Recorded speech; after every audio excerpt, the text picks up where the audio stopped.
इस समय America, Israel और ईरान के बीच चल रहा टकराव सिर्फ सैन्य युद्ध नहीं रहा है, बल्कि साइबर युद्ध, आर्थिक युद्ध और सूचना युद्ध में भी बदल चुका है। और आज जो खबरें सामने आई है उन्होंने पूरी दुनिया को हैरान कर दिया है। सबसे पहले बात करते हैं उस सीक्रेट सवाल की जिसने पूरी दुनिया में चर्चा छेड़ दी है। आखिर इजराइल के प्रधानमंत्री बेंजामिन नेतन्याहू कहाँ हैं? पिछले कई दिनों से नेतन्याहू अचानक सार्वजनिक जीवन से गायब बताए जा रहे हैं, मतलब कोई मीडिया के सामने नहीं आ रहे हैं और ना ही कोई ऑफिशियल वीडियो बयान सामने आया है।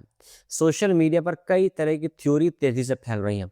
कुछ लोग दावा ये कर रहे हैं कि नेतन्याहू ईरान के सर्वोच्च नेता अली खामेनी की हत्या के बाद जर्मनी भाग गए हैं, जबकि कुछ रिपोर्ट्स में कहा जा रहा है कि उनका परिवार अमेरिका के मियामी में देखा गया है। लेकिन खुद नेतन्याहू की लोकेशन को लेकर भारी रहस्य बना हुआ है। कुछ अमेरिकी सूत्रों का कहना है कि वॉशिंगटन भी इस बात को लेकर असहज है, क्योंकि युद्ध के शुरुआती दिनों में नेतन्याहू लगातार दिखाई दे रहे थे, लेकिन अब अचानक उनकी अनुपस्थिति कई सवाल खड़े कर रही है। इसराइल के अंदर भी सोशल मीडिया पर लोग पूछ रहे हैं कि जब देश युद्ध के सबसे गंभीर दौर से गुजर रहा है तो प्रधानमंत्री कहाँ हैं? कुछ रिपोर्ट्स में यह भी दावा किया गया है कि नेतन्याहू युद्ध कैबिनेट की अहम बैठकों में भी शामिल नहीं हो रहे हैं, जो कि इसराइल के संकट प्रबंधन व्यवस्था का सबसे महत्वपूर्ण एक हिस्सा है।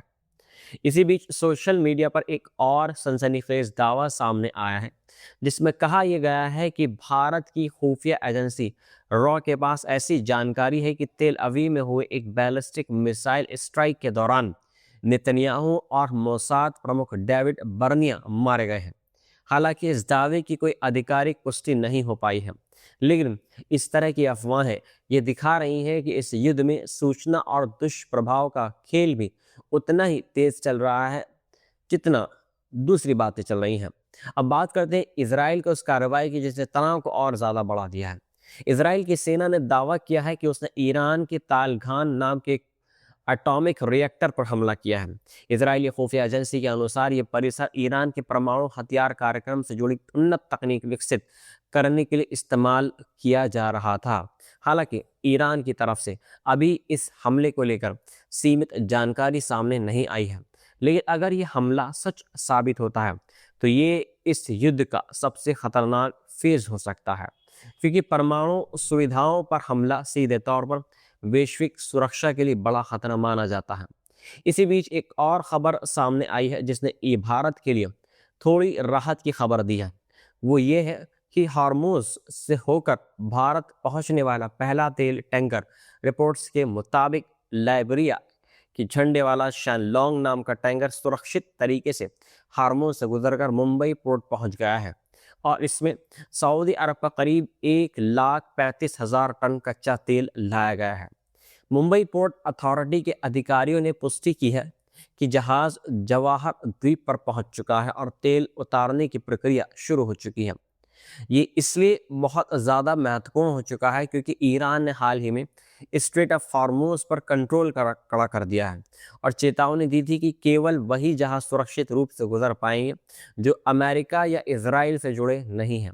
भारतीय मीडिया के अनुसार भारत के विदेश मंत्री एस जयशंकर और ईरान के विदेश मंत्री अब्बास अराक्ची के बीच बातचीत के बाद भारत को इस मामले में बड़ी राहत मिली है और भारतीय टैंकरों को गुजरने की अनुमति दे दी गई है। हालांकि ईरान के कुछ सोर्सेज ने भारतीय मीडिया के इन रिपोर्ट्स को खारिज भी किया है, लेकिन ये साफ है कि भारत इस संकट के बीच अपने ऊर्जा आपूर्ति को सुरक्षित रखने के लिए कूटनीतिक संतुलन बनाने की कोशिश कर रहा है। अब बात करते हैं अमेरिका की राजनीति की, जहां से एक बेहद विवादास्पद बयान सामने आया है। अमेरिकी सीनेटर जॉन फेटरमैन ने खुले तौर पर ईरानी अधिकारियों की सामूहिक हत्या की बात कही है। उनके इस बयान ने अंतर्राष्ट्रीय स्तर पर काफी आलोचना पैदा कर दी है। कई जानकारों का कहना है कि इस तरह के बयान इस युद्ध को और ज्यादा भड़काने का काम कर सकते हैं। अब इस युद्ध का एक और महत्वपूर्ण मोर्चा है साइबर युद्ध, और इस क्षेत्र में ईरान से जुड़े हैकर सामूहिक समूह काफी सक्रिय दिखाई दे रहे हैं। रिपोर्ट्स के मुताबिक हंदाला नाम का एक समूह अमेरिकी मेडिकल टेक्नोलॉजी कंपनी स्ट्राइकर पर बड़े साइबर हमले का दावा कर रहा है। इस समूह का कहना है कि इसने कंपनी के 2 लाख से ज़्यादा सिस्टम्स को से जो डेटा है उसको मिटा दिया है और लगभग 50 टेराबाइट डेटा चुरा लिया है। कंपनी ने भी इसको एक्सेप्ट कर लिया है कि वे साइबर हमले का शिकार हुई है। इसके अलावा इस समूह ने इजराइल की पेमेंट कंपनी वेरीफॉर्म पर भी हमला करने का दावा किया है और यहाँ तक कि इजरायली वायुसेना के 50 वरिष्ठ अधिकारियों का निजी डेटा भी लीक कर दिया गया है, जिसमें उनकी पहचान, तस्वीरें और पते तक शामिल बताए जा रहे हैं। ईरान की सरकारी समाचार एजेंसी फारस न्यूज़ के अनुसार हैकरों ने इजराइल की रेलवे प्रणाली को भी अस्थायी रूप से बंद कर दिया था। अमेरिकी साइबर सुरक्षा कंपनियों के अनुसार फरवरी के अंत से अब तक कई प्रो ईरान हैकर समूह अमेरिका, इजराइल और खाड़ी देशों के बुनियादी ढांचे को निशाना बना रहे हैं। इन समूहों में मिडवाटर और हंदाला सबसे सक्रिय बताए जा रहे हैं। मिडवाटर खासतौर पर दूरसंचार और सरकारी संस्थानों को निशाना बना रहा है, जबकि हंदाला का मुख्य उद्देश्य डेटा को नष्ट करना और बड़े पैमाने पर साइबर तबाही फैलाना है।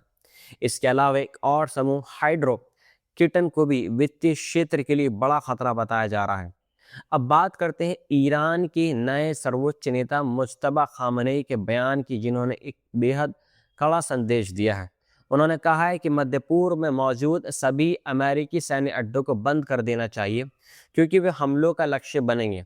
उन्होंने ये भी कहा कि स्ट्रेट ऑफ हार्मोज को बंद करने का विकल्प अभी भी ईरान के पास एक महत्वपूर्ण हथियार के रूप में मौजूद है और अगर दुश्मन ईरान को नुकसान पहुंचा सकते हैं तो ईरान उनके बराबर की संपत्ति को जब्त करेगा या नष्ट कर देगा। हालांकि उन्होंने ये भी कहा कि ईरान क्षेत्र में संप्रभु नहीं चाहता और अपने पड़ोसी देशों के साथ अच्छे संबंध बनाए रखना चाहता है, लेकिन अगर उस पर हमला होता है तो जवाब भी उतना ही ज़्यादा खतरनाक होगा। अब इस पूरे युद्ध का एक और पहलू ये है, सूचना युद्ध और मीडिया कंट्रोल। इजराइल पर आरोप लग रहे हैं कि उसने युद्ध के दौरान मीडिया पर कड़ा कंट्रोल कर लिया है। रिपोर्ट्स के अनुसार इजराइल का प्रेस कार्यालय ये तय कर रहा है कि कौन सी खबरें प्रकाशित होंगी और कौन सी नहीं। पत्रकारों के जरिए कड़े नियम बनाए गए हैं जिनके तहत बिना सरकारी अनुमति के कोई भी पत्रकार इजराइल में काम नहीं कर सकता। इसके अलावा पत्रकारों को हमलों के स्थान और नुकसान की तस्वीरें दिखाने की अनुमति नहीं है और उनके काम की कई लेवल पर जांच की जाती है। कई विदेशी पत्रकारों को प्रेस पास भी नहीं दिया जा रहा है, उनकी आवाजाही को लिमिटेड कर दिया गया है। इन नियमों के कारण गजा और अन्य क्षेत्रों में हो रहे नुकसान की वास्तविक तस्वीर दुनिया के सामने नहीं आ पा रही है। कुछ आलोचकों का कहना है कि ये सब जनता की धारणा को नियंत्रित करने के लिए किया जा रहा है और इस युद्ध की असली स्थिति को छिपाया जा रहा है। दोस्तों, कुल मिलाकर देखा जाए तो ये संघर्ष अब सिर्फ मिसाइलों और बमों का युद्ध नहीं रहा गया है, बल्कि ये राजनीतिक रहस्यों, साइबर हमलों, ऊर्जा आपूर्ति और सूचना नियंत्रण का एक जटिल युद्ध बन चुका है।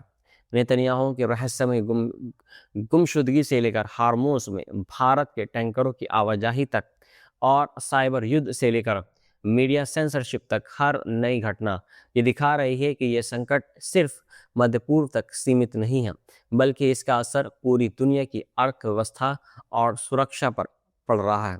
आने वाले दिनों में देखना ये बहुत महत्वपूर्ण होगा कि क्या ये संघर्ष और ज़्यादा फैलता है या फिर कूटनीति किसी तरह इसे रोक पाती है, क्योंकि अगर ये युद्ध और व्यापक हुआ तो इसका असर तेल बाजार, वैश्विक अर्थव्यवस्था और अंतर्राष्ट्रीय सुरक्षा व्यवस्था पर बेहद गंभीर हो सकता है। और शायद यही वजह है कि पूरी दुनिया की निगाहें इस समय मध्य पूर्व पर टिकी हुई हैं।